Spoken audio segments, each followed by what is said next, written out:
What's up, y'all? It's Zach with Living Corporate. And if you didn't know, because every week there's a new listener, right? Every day there's someone discovering Living Corporate. So I'm going to just let everybody know. And then for those who've been rocking with us for a while, I'm going to remind y'all too. Living Corporate is a digital media network, and we exist to center and amplify Black and brown people at work. That's what we do, okay? We are the voice of the people. We're not really here to promote corporations or protect them or be some type of corporate reputational laundering service. Like, that's not what we do, right? When we have brands on to talk about Black and brown people at work, when we have executives, activists, elected officials, public servants, influencers, artists, etc., we have any of these types of people on, we're going to be centering and amplifying Black and brown experiences. And if that brand happens to do that work and really be authentic in that space, then we will speak to them. And you can best believe that when they come on this stage, on this platform, we're not pulling any punches. We're having real conversations. You know what I'm saying? Like, that is what Living Corporate is all about. I'm so excited about where Living Corporate is. I'm excited about this episode you're about to hear, this conversation you're about to hear. And, you know, I just want you to know that I love you. I appreciate you. Make sure that you follow Living Corporate everywhere we exist. You know what I'm saying? Just type in, just Google Living Corporate. I ain't about to rattle off all the social media handles. You know what I mean? Like, if you just go on Google or whatever search engine you use, because that's not an ad either. Whatever you use, Ask Jeeves, Bing, Yahoo, I don't know, what, Microsoft Edge, whatever you're using, just type in Living Corporate and we're going to pop up, right? Now, look, what you're listening to is Real Talk Tuesdays. You're listening to one show that's part of a larger network, right? And so what you're gonna, if you check us out, you look at our website, living-corporate.com, you'll see that we actually have a network of shows, right? All focused on centering and amplifying Black and brown folks at work with different lenses, right? So shout out to the entire team. As our shows continue to come, you will hear about it. But make sure you plug in so you can just stay in tune. That way you don't have to try to catch up. You can just be caught up as you're catching on. You know what I'm saying? Now, with that being said, I'm excited about this conversation you're about to hear. I want you to pay attention and make sure that you click the links in the show notes to learn more about what we're doing and where we're going. I'll see you soon.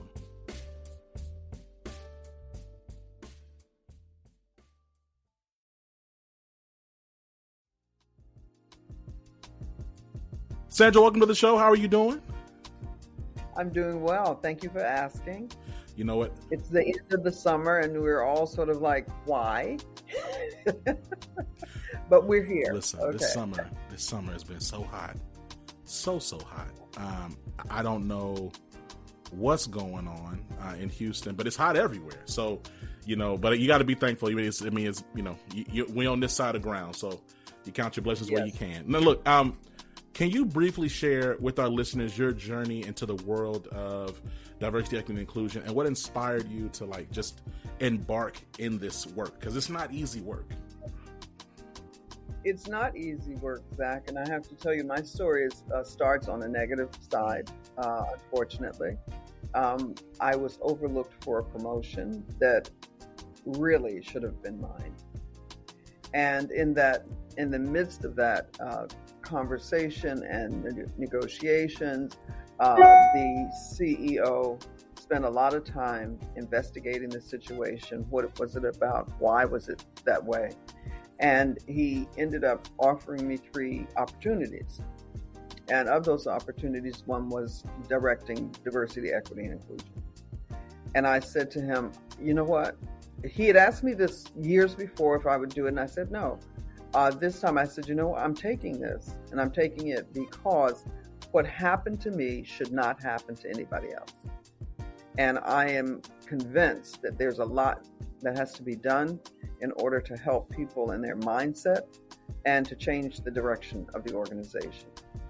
And by the way, I thought the organization was fair and equitable, but when it occurred in my face, as it did, I said, no, something's not right. And so that's the start of my journey. Now, interesting enough, that CEO is the CEO that I work for today. Interesting. So, I want to ask a couple at least one follow up there. So when you had this conversation about this was not equitable. This was not fair. I mean, you had this dialogue with this person who is now your CEO. How receptive was he of that discussion? Like, and I asked that because, and then also, and my part B is, and how did you share that feedback? Because I'll tell you, in my career and my experiences, so often there's this level of just immediate defensiveness and resistance to any sort of accountability at all. So, like, how did that happen? And how did that? Just what was that exchange like? So what I need to build on here is that I had a relationship with him. So it wasn't brand new. It wasn't like I was this stranger walking in his office or engaging him. He engaged me all the time. When he joined the organization I was with, I said to him, you need to have people from the mailroom to the boardroom that you can call on, because everybody is not going to tell you the truth. What he relied on with me in our relationship, I would tell him the truth, and it would be sometimes raw. And he respected that because I just wasn't going to beat around the bush with him. It was really his first foray into being a CEO. And so there was a trust level and a relationship that was there. So when he spent time with me on this, and he was not told that this was taking place. So that was another piece that was really surprising to him. And so there was all of that happening. So the most important thing I would say to people is having relationships in the organization is really, really important.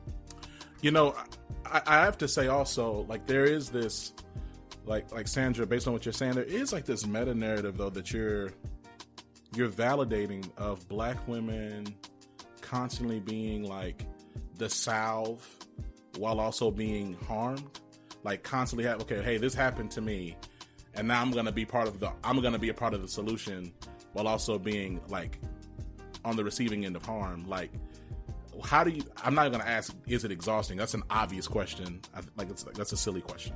What I am curious about is like, how do you handle the fatigue of that, and like what guidance or advice would you give to like younger or newer Black women in their careers, constantly having to like fix systems that they aren't really accountable for?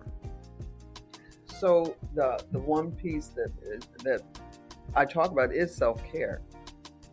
You're not Superwoman, and you are not God, and so just know that there will be good days and they will absolutely be bad days. You will not always have friends. You will have frenemies. You'll have people who are trying to figure you out. I actually approach my work like Columbo. It can drive people crazy because I don't come full right away. I need to understand who you are and whose you are and why you're here. And what is your plan? And I deal with leaders that way. Like, I need to understand folks before we get down to the business. It does become exhausting, and I do take time off, and I will tell people that you must take time off. You have to exhale. You really do have to exhale, because then you got to get your filters clean too, so that you're reading things properly. Because the truth is, everything that comes to you is not discrimination. People fake this out. And if you want to talk about something that pisses me off, it's when you fake it, that somebody discriminated against you. Because there's too many other true stories, and then you come and try to build one up, and it's not true. So I don't like to waste time there. Let's deal with the real stuff. Absolutely. You talked about kind of like your foray into this work. I appreciate your candor. You know, what drew you to Nielsen specifically? And then also, what's keeping you there now? So previous to Nielsen, I'd been at my former job for 14 years. That was a holding company. Coming to Nielsen was one company, and also the CEO. I trust him. And I would not have sort of jumped at this point, but because of him. I do trust him. He has, over the years, grown and matured a lot more regarding DEI. And he knows that this is a baseline, just a mere baseline for Nielsen. Nielsen's about representation and the whole audience. So it's crucial. And I really the other thing is my mother worked for Nielsen. Okay. It was my mother's last job. So I said, this is going to be my last job. But the difference is she was in the call center and I'm in the C-suite. So I think it's a nice story. Wow. That's awesome.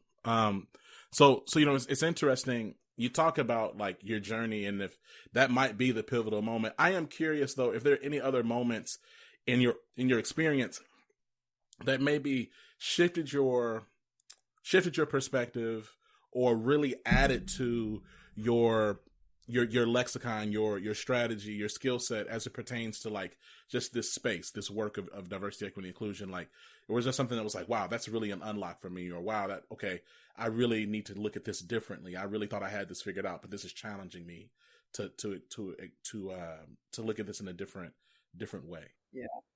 Well, there are two things. One was understanding other groups, other cultures, that what they're going through versus what me as a Black person is going through. And I will say that, as Black people, we stay in our lane of a thought process of we're the worst, it's the worst for us. There are people and cultures that are getting beat up too. And we have to understand that, and we have to be more thoughtful about it. Then there's the gender piece that when I've had some incidents where women have come to me who are white, who have talked about their story. And it was socioeconomic differences. And so that status in the white culture it's serious. And so you really do have to think about how people experience life. And so what I have pivoted to is, I call it high touch. You really do have to hear people, see people, and understand people for the life journey they're taking. There's so much to be said there, right? As it pertains to, like, to your point, like, I'll say, like, let's say, like, when white folks say, if I talk to, like, let's say I talk to white folks and say, I grew up poor too. And it's like, I grew up from the bottom. It's like, you were from the bottom, but it wasn't the Black bottom though. It wasn't the same, right?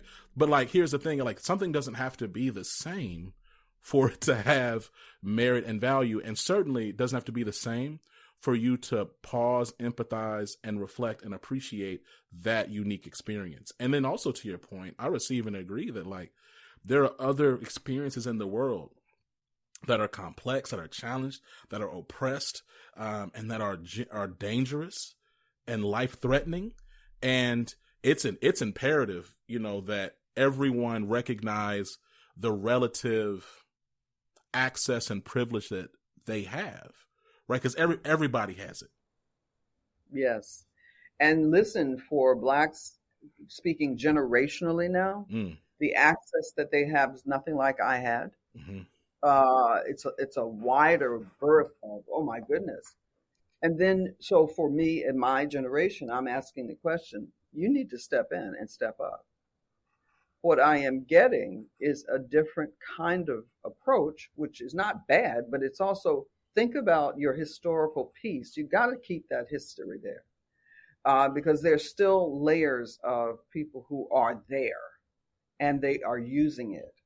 And we have now come full circle, finding ourselves in a place that is really, really not good for us. To that end, talking to my grandfather is 83. And we were talking about, I was talking about living corporate. And he said, that's your job? And I said, yeah, that's my job. I built this. He was like, you be careful, talking about all that stuff. He said, nah, he's like, things are bad. He's like, now look, he's like, things are rough. He's like, I'm gonna tell you though. He's like, back when I was your age, it's like, I didn't have no job. I didn't have no jobs doing the stuff you're doing. That, especially at the time, Sandra, I think I was consulting still. So I was at PricewaterhouseCoopers at the time. So he was just impressed at the idea of like, wow, like you able to have a job where you can work from home or where you can like travel all around and like make all, like, he's like, I'm telling you, like, it's completely different, right? And so I have to slow down also and just listen, to that end. I'm curious, like, to your point about generational, like, intersectionality or in the generational lens. As you look at, like, millennials, I'm not going to say Gen Zers right now, because they just kind of coming out of college and they really new. But, like, as you look at, like, millennial leaders and even, like, younger Gen X leaders, what are things that you say, look, this is different and it's pushing me in a good way versus, hey, I genuinely disagree with this? Like, are there things that you can say, you know what, this makes me uncomfortable, but I can tell this is where we need to go, versus like, hey, I don't think that this is right. Right. So, your discomfort and my discomfort are two different things. Okay. Because I have matured to know that, you know what, sometimes you have to, I told you Columbo, right? So sometimes you have to sit in the room and check it out and then go back to it. I find that my millennials at times want to jump right in it. No, hold up. Because you have to figure out why they said what they said or why they did what they did, because there's something behind it. It's not just done. There's something behind it. And so I want people to be more patient and figure things out and have conversation. The other thing I told you about relationships, this is serious. Because I have young people say, I don't feel like teaching them. Well, let me be clear. If you don't, who will? And I'm asking for patience on this. I really am with my millennials. Be patient. If they say, they have a microaggression moment with you, stop for a second and say, is this worth it? Is this the moment? Now, I've actually told my son that, like, if it's worth it, go for it. But if it's not, now he had a few build up, and when he got to the third, I said, no thirds. We're not doing thirds. You need to go in on that. You need to go in on it. I said, and take it to HR. I said, because at this point, I don't have patience myself hearing it. So you have to measure, though, when. And I spoke to a gentleman the other day who is more my contemporary, but he was in a situation where he's among mostly white women, and he's a black man. And I said, I know what you have to measure. And I said, I think you've done it fine for now, but I said, you think you let her go too far. He was speaking about someone who was a bully. And I said, no, got to stop that in its tracks.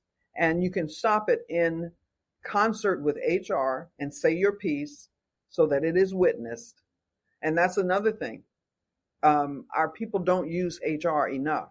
And even if HR is not performing at a high level of intelligence, diversity intelligence, you have to teach them too.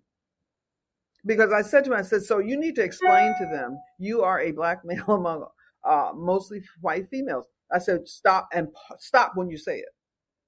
And because they're going to look at you like, well, what do you mean? He said, well, I did that. And they said, you're talking about discrimination. He said, no, I'm actually not talking about discrimination. I'm talking about a bully who happens to be a white female. And being a white female has her privilege. And me as a black male manager, I have a position that I have to hold. Because otherwise, I'm going to be the one. And I said, you have to actually point that out to them. Because some of them don't know. It doesn't occur to them. It doesn't even register. To that point, Sandra, like, I'm going to tell you, like, so I'm a millennial, 33. Virgo season also, by the way, it's here, y'all. Like, okay, we here. We outside. Here's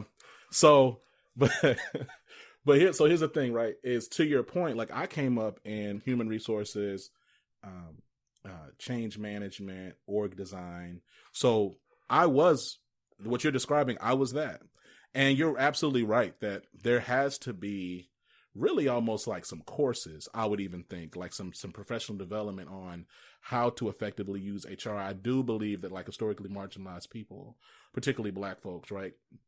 Not to paint with a super broad brush, we're either taught to, like, overly depend on HR or treat HR like they're the ops. And it's like, look, they're a tool, like, they sit in a function, and irrespective of how they behave, your job is to manage them by how you engage and document, right? And so I've been in situations where I was the only person, or I'd be leading a team of all white women, and a bunch of things would just start happening.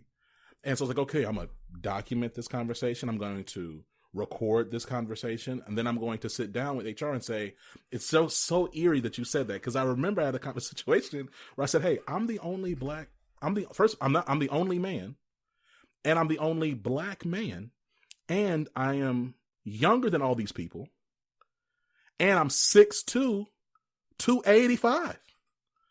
So, and they're saying things like, wow, I didn't know that you knew that word, or your vocabulary is very interesting, or I don't know if you're always thinking things through. You don't seem like a critical thinker to me, or then on the next day, this seems a little too strategic, or like, so it's like all this stuff, right? And so then it's, and to your point, it's this hammer nail. They're waiting for you to say, I was discriminated against. Like, I'm not even saying I'm being discriminated against. I'm telling you that there's a culture and pattern here of behavior that is compounded by my race, compounded by my identity. And so you're absolutely right. Like, there's this work that has to happen and that is done to really upward manage HR and educate them. And if you put yourself in a position, going back to the other thing you said about, we don't want to teach people. If you're not going to take on some level of leadership and education for your environment, then you're going to then be subject to your environment. Like, the education is power. Now, like, I really do appreciate that idea of courses regarding how to manage up and around HR, because HR is for the company. It's protecting the company. And I tell this to everybody. It doesn't matter who you are.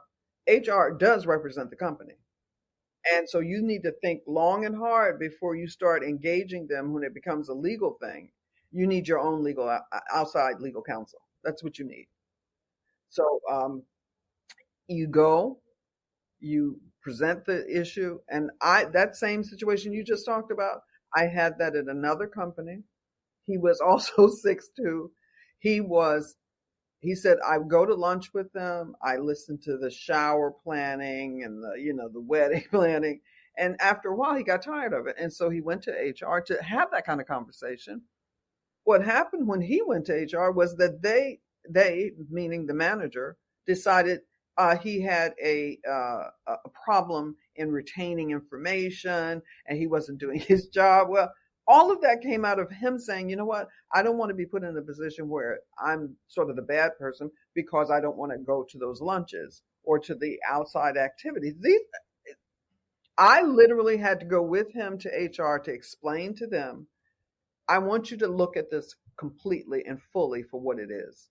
Right. I mean, so that's so, Sandra, I'm so mind blown in this moment because, to your point, in my experience, this was only like 3 years ago, all these issues about my competence were only raised after I made a note of, hey, I don't really like some of these experiences I'm having with these people, like the resistance to my leadership, right? Like, and we have the largest case study of resistance to black leadership, and frankly, black and brown leadership by the majority in Barack Obama. And this is not a political podcast, something like that. I'm not even saying this is not even about being pro-Obama. It's just the level of vitriol that was aimed towards him was so like beyond the pale relative to other presidents. It was just like, what is going on? And so like, I remember I said, hey, look, there's just some things that are being said about me and said to me,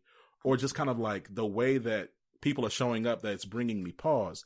All of a sudden it was, hey, actually, while you submitted this investigation, we did an investigation on you, and here's all the things we found out about you. It's like, what is that about? And that is absolutely how that story ends.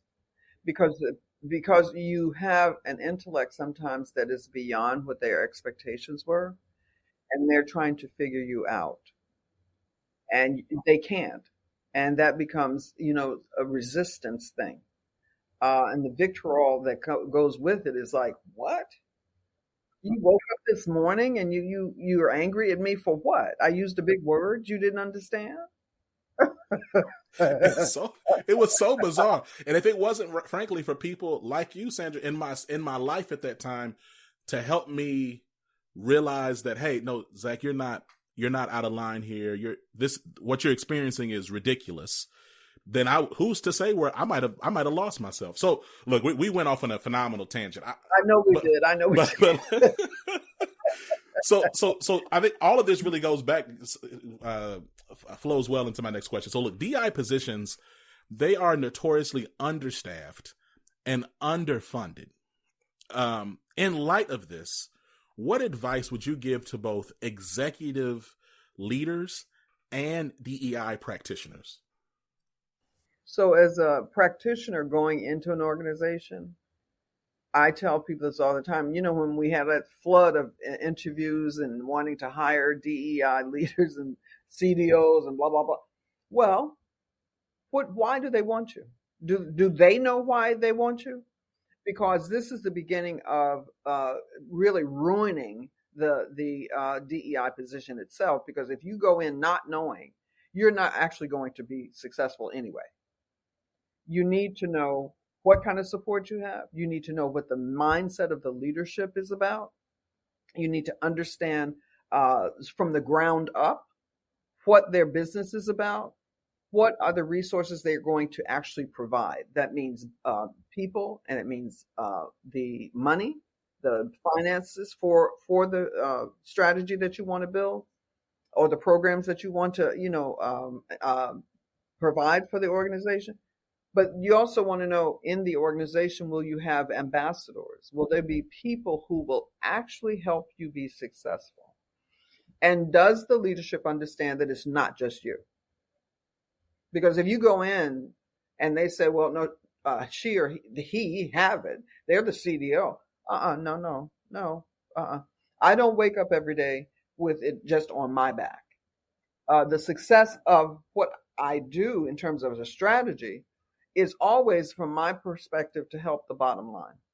It has always been that, because that's the language that they best are suited for.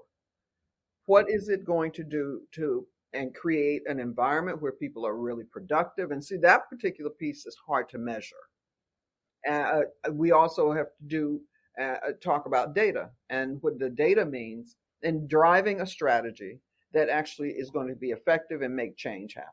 You know what? Like, that's a phenomenal. First of all, thank you for your. And the first place I want to say is, I recall I've been at a few different consulting firms, but so that was at another shop, and I remember I was rolling out this program called LIT. Now, this is before LIT as a slang was very tired. Now, this was some years ago when it was very fresh, Sandra. So I was cool, trust me. So LIT stood for Leaning In Together. And it was all about, like, okay, we're going to create these real talk sessions. This is actually what inspired Living Corporate. We're going to create these real talk sessions where we actually bring in white executives to talk to historically marginalized, younger, new professionals in the organization. And it's going to then create points of connection. We're then going to have like coaching sessions, and it's going to create like actual career pathing and some level of engagement and potential areas of sponsorship. Upward sponsorship. And so I remember when I was presenting this to my department, to my group, and one of the senior partners who had been there for a long time, probably like 25 years. She said, well, where is insert CDO? She's like, is this her program or is this your program? And why are you doing this? We already have a CDO, like, what is this? And I said, so I'm working with the CDO. She is the sponsor of this program, and we're working together. But I said, but this work of talent enablement and engagement and sponsorship and mentorship, this is a collective endeavor. This is not a single person point of failure, that if it doesn't come from this person, it's not a thing. It needs to be blessed by them, and they're going to empower and drive.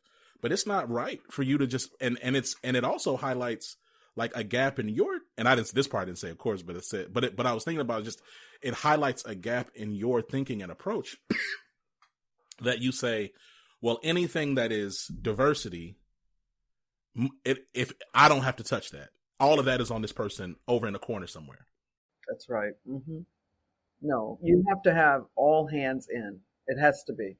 Because otherwise people won't pay attention to it because it's not a part of their remit, right? And so we make ours accountable. You got to be accountable. And that's the other piece when we were talking before. I left that out. Accountability is crucial.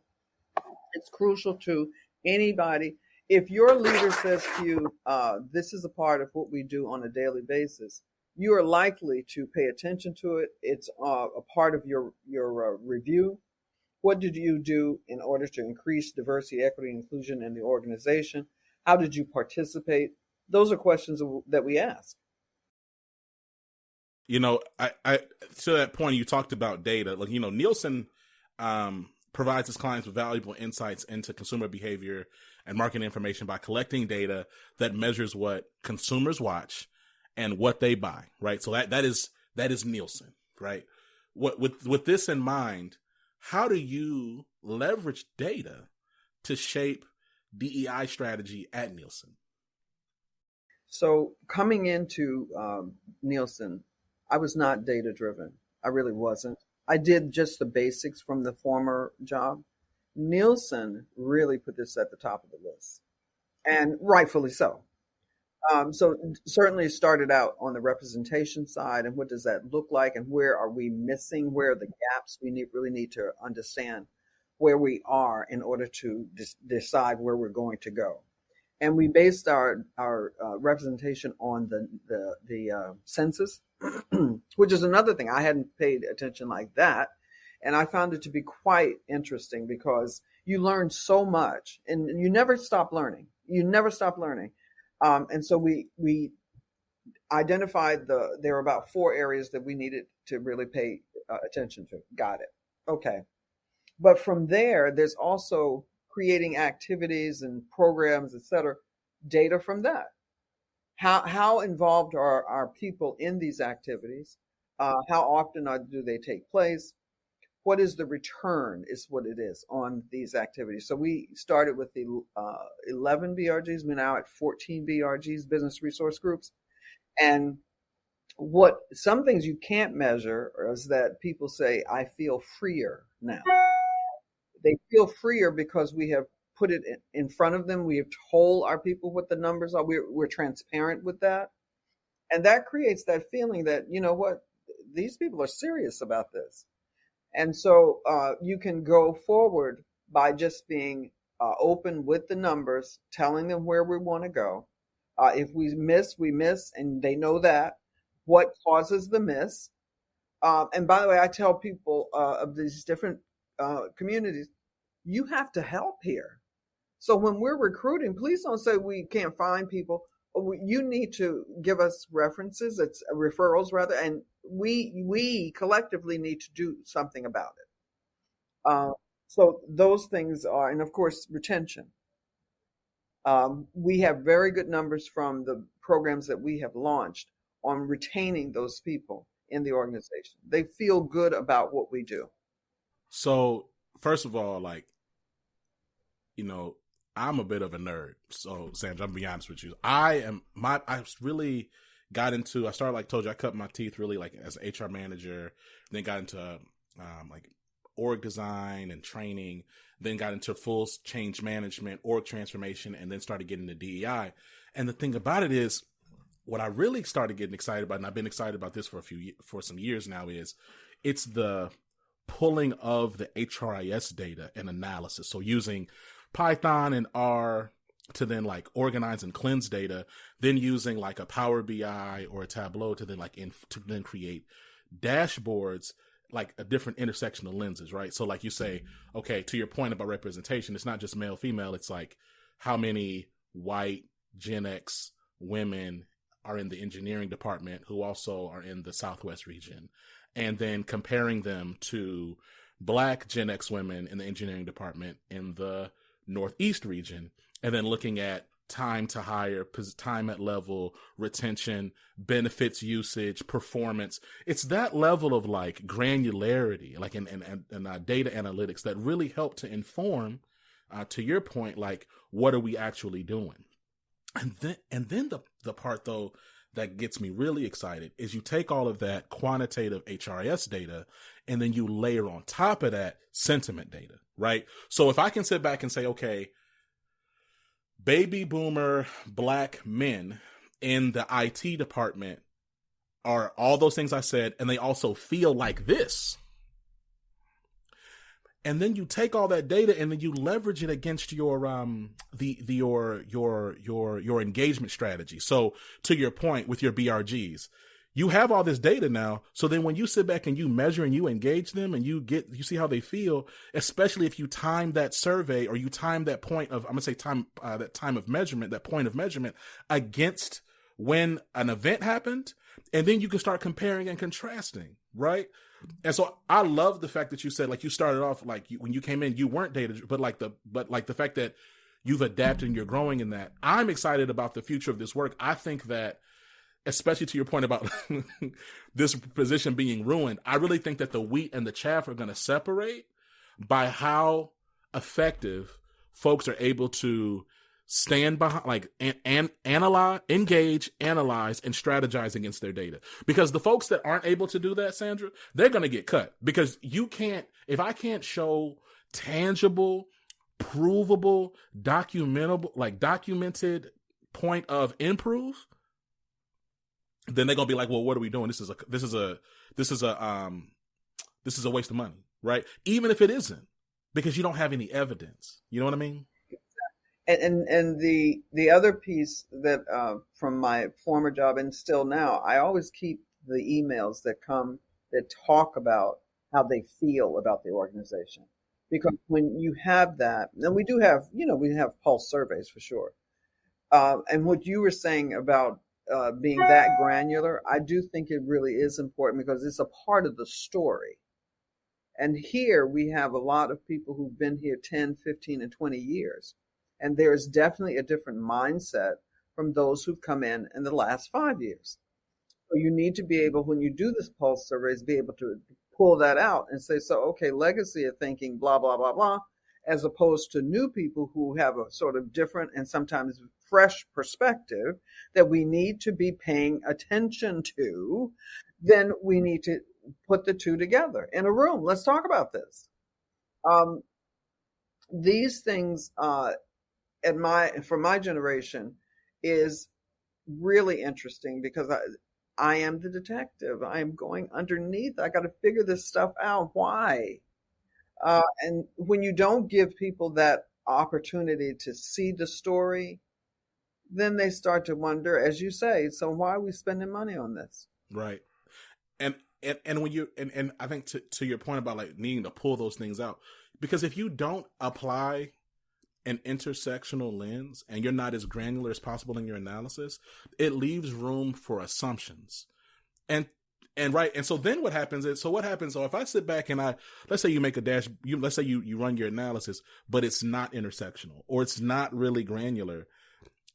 Well, then if people make assumptions and Sandra, those assumptions are wrong, well, damn, you was better off not doing the analysis at all, because you're walking away with a bunch of wrong assumptions that are going to create harm, right? So, look, all that being said, I think as we talk about data, the future of this work, and technology, AI is everybody using AI now, right? AI is everywhere. I'm on LinkedIn talking about use AI to help you write a post now. And there's AI in everything that we're doing. Living Corporate uses AI. AI is here. I don't believe it's going anywhere. What questions or concerns do you have regarding the use of artificial intelligence and AI tools in the work of DEI? Okay, so AI is like the first time it came to me in terms of knowledge. I said, so wait a minute, are we talking about robots? Like, what is this? Are they deciding what we're going to do? It's like Star Wars or something. It's like, what is this? So that said, I consider it a tool. That's all it is. It's a tool. My concern about the tool itself is who is doing this, who is behind the details, as you say, the mindset that is sitting there translating this into this robot. Uh, Do you know how I think as a black woman? Do you know how this Indian woman thinks? Do you know this? Because that is the part where it becomes, ooh, I don't know. I had heard a story about judges using AI for comparison to sentencing.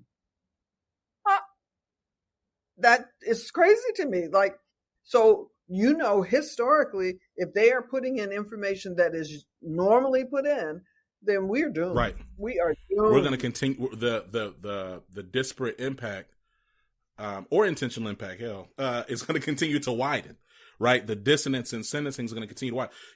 To that end, right? I think about AI, and we actually recently had Danny Guillory, who's the head of people at Glassdoor. We were talking about artificial intelligence, and so you and I are probably more on the cautious side.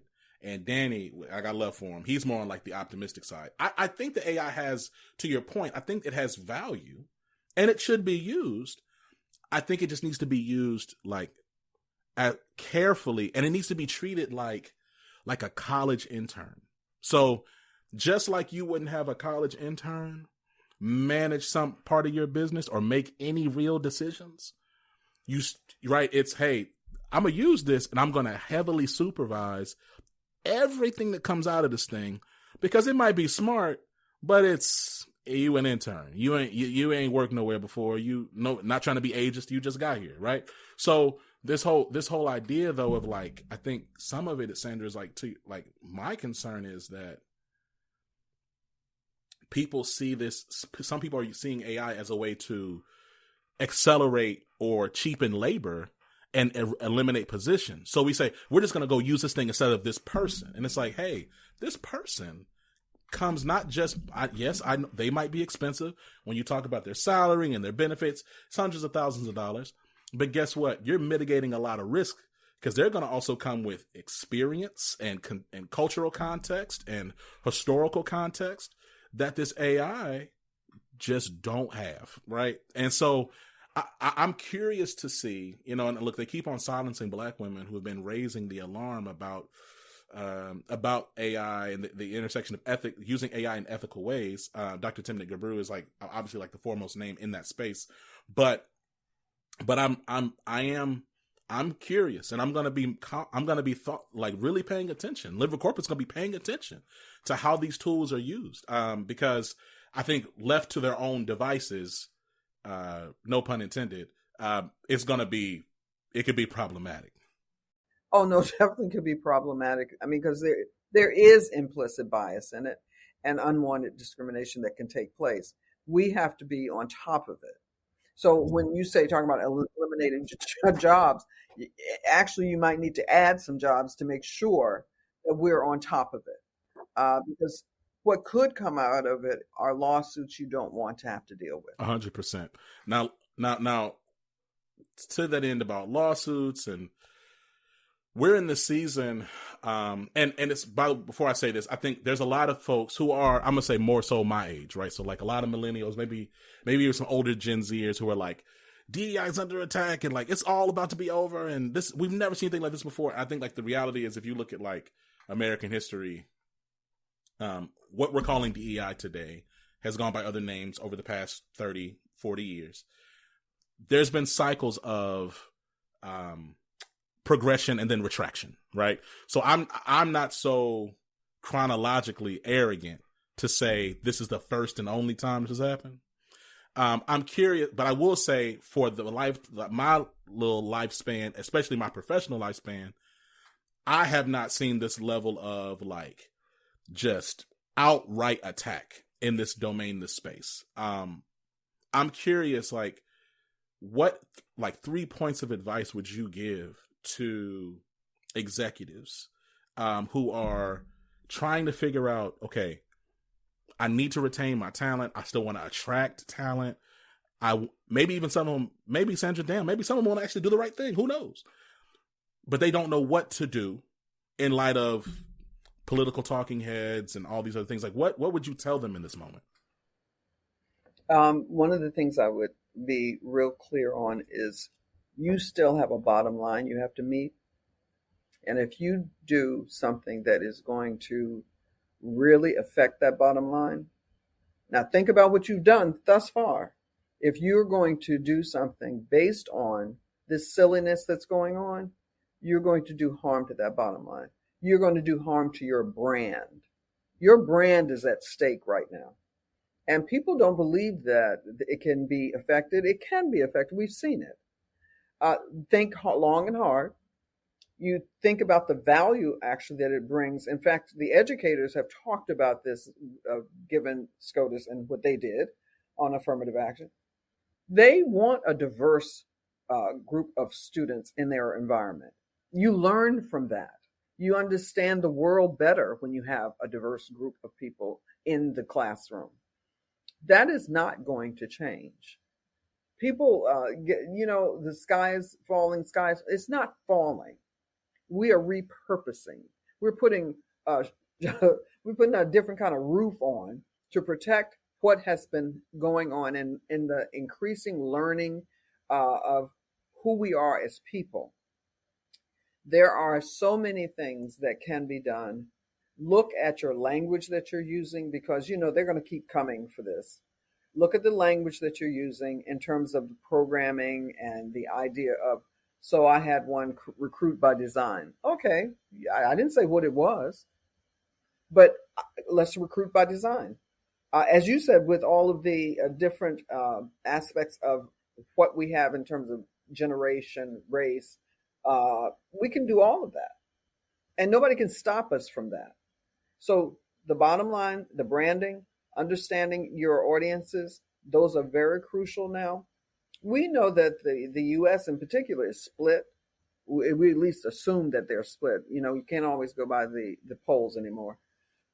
But understanding what people are feeling. As a leader, you better know what your people are feeling. Do not go in that room, close the door, and all of you sit around the table and think that you know it all. You do not. Go outside that room and have a high-touch experience with your people. We have Let's Chat, Let's Connect. The EC, the Executive Committee, are the members who go and have conversations, roundtable conversations with no more than 15, 20 people all across the globe. Be in touch so you are not surprised. You got to know. And if you're a leader, you'd want to know what your people are thinking in terms of the work they're doing and the organization as a whole. How are we rated? Those things are important. And I will say to you, I think that CEOs in particular, they may appear to be, these people know what they're doing. Yeah, they know what they're doing. I would say to the people inside of the organizations, keep their seats warm. Keep their seats warm, because there will always be a competition for talent, and talent will go where they feel they're going to grow. You grow in diverse environments. In homogenous environments, you stay the same. Sandra, I'm going to tell you something. You've been dropping bars this entire conversation. Truly phenomenal guest. I appreciate the time that you've made to be on Living Corporate. We consider you a friend of the show. And we look forward to having you back soon. Well, I surely enjoyed our conversation because you're like my son and my godson, both in their 30s. And I say, you all keep me young and keep me going. So happy to do it. Love it. We will talk to you soon.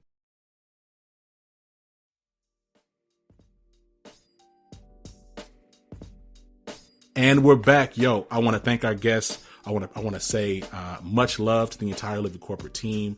Thank you for you. That's right. You listen to this right now, driving in your car or on the subway or you know what I'm saying, working out, or just listening late at night while you know what I'm saying, doing some work or something. Thank you for being a part of our Living Corporate community. I appreciate you. Make sure, if you haven't already, that you create a login on living-corporate.com where you can actually get all this content pushed to you based on the types of things that you want to engage and listen to.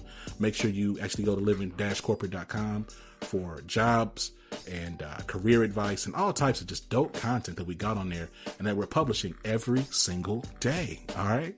Till next time, this has been Zach. I'll catch you soon. Peace.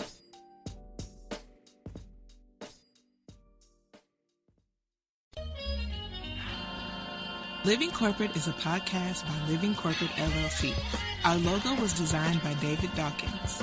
Our theme music was produced by Ken Brown. Additional music production by Antoine Franklin for Musical Elevation. Post-production is handled by Jeremy Jackson. Got a topic suggestion? Email us at livingcorporatepodcast@gmail.com. You can find us online on Twitter, Facebook, Instagram, and living-corporate.com. Thanks for listening. Stay tuned.